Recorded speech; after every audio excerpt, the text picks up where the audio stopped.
Okay, y'all, so there's not going to be really no intro to this video. I just want to hop right into it because this video is already going to be probably a little long, so I'm not going to do no intro. Just make sure if you want to become part of our family, please subscribe to my channel. So yeah, so this is what my beauty room is looking like right now. I kind of just have stuff everywhere. Yeah, so I got stuff on this side, stuff that I got from the SAS haul. I keep some hygiene stuff over here, but I'm not touching that because I'm okay with where that stuff is at. And then I'm not going to be touching this shelf here because it's already organized the way I want it to look. What we're going to be focusing on is this area over here. So this shelf right here I actually just got from IKEA 2 days ago. I literally just put the shelf together like an hour ago, so it's here. And of course these two racks here that I have is going to get reorganized because all of my Bath and Body Works and Victoria's Secret stuff is going to go on this shelf, and I'm gonna just use these two racks here for all my other stuff. So that's what we're gonna do. So before I start putting stuff on the shelf, what I'm gonna do is go ahead and just kind of organize everything accordingly. So I'm gonna take all these two things off. So I have this this shelf right here of my lotions and stuff in Bath and Body Works, and then I have creams from Victoria's Secrets and Bath and Body Works down here. So I'm gonna take these two off the shelf, and then of course I have all of my mist here. I'm gonna take all of these mists off, and then of course I'm gonna put all of my other body mist on this thing as well because I want all my body mist to be on this shelf. So everything on this cart is coming off, and just in case if anybody's wondering, I got this shelf from IKEA, and then this shelf is actually from Target. And then this little shelf here, I also had this one as well. This one is from Target as well. It's very lopsided right now. I guess I had too many heavy things on it, so I'm taking everything off, and this will be going in the trash.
Okay, y'all, so down here is all of my sprays that I took off my shelf, and I took all of my newer sprays out of the bag from the SAS haul. So on this side, of course, is all of my the ones I had, and then on this side, of course, are my SAS all the sprays that I bought from the semi-annual. So of course, this is the shelf that I was showing you guys earlier that I got from IKEA. So what I want to do is on the very top shelf, I think I have this cute tray that I want to put like some of my favorite some of my favorite Bath and Body Works sprays on, and then like on the other half I'll probably just do like my lotions or my creams, and then on the second shelf I'll put the rest of my sprays with either the creams or the lotions. And of course on the bottom, on the second one will be Victoria's Secrets, and on the bottom will be like just my other stuff, but we'll see.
Alright y'all, so this is what everything is looking like now that I am done. So this is what my little shelf is looking like that I got from IKEA. So I just have, like, you know, my go-to, or like my you know, my sprays that, you know, that I want to have up here at the time. I'm try to keep them in rotation.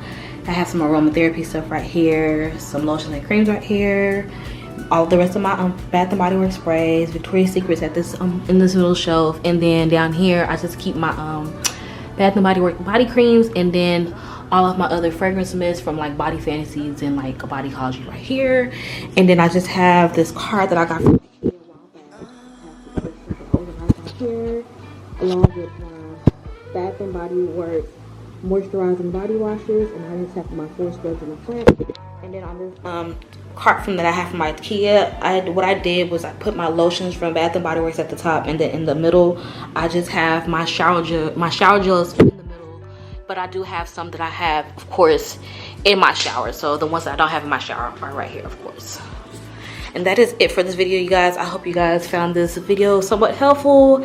And yes, please subscribe to my channel, like the video, and leave me a nice little comment in the comment section. And I'll see you guys in the next video.